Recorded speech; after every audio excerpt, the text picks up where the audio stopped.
Hello, my name is Robert Dean Steele, and this is Pastor to Pastor. I want to talk to you today, especially you young pastors. This is a little piece of advice that I think is very important. Choose which battles are worth fighting.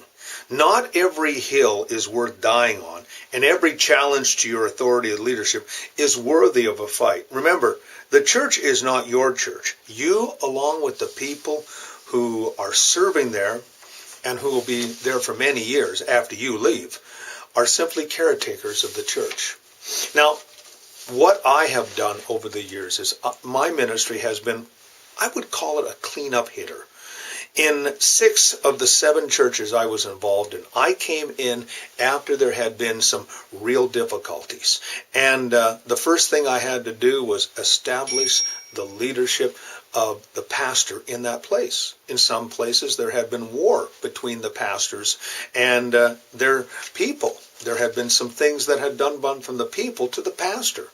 And one of the things that I made a decision about was to take the things of God very seriously, but not myself, and choose which battles were worthy of fighting for. And that's what you need to understand. Now, I'm going to be very honest. Many pastors are very insecure, and pastoral ministry gives them a certain framework of self-esteem and self-assurance, and even self-worth, self-significance, you might even say that.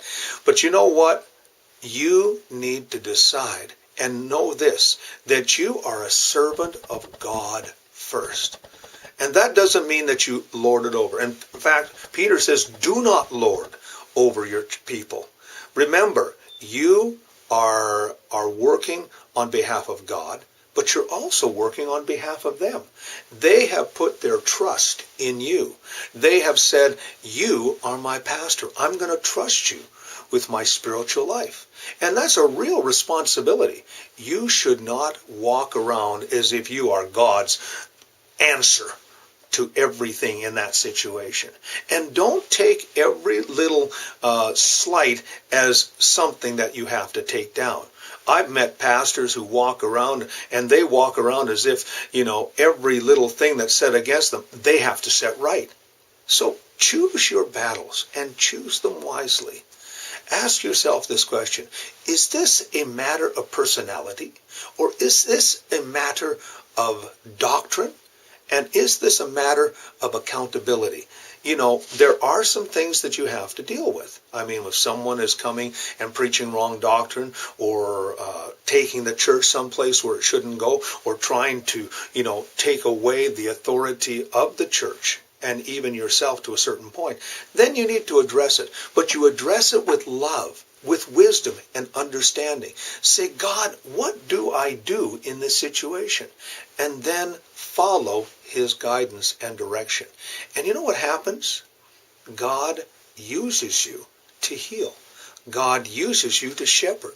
God uses you to correct. God uses you. And in all of this, you're walking in love. You're saying, yes, I'm going to walk in love, acceptance and forgiveness.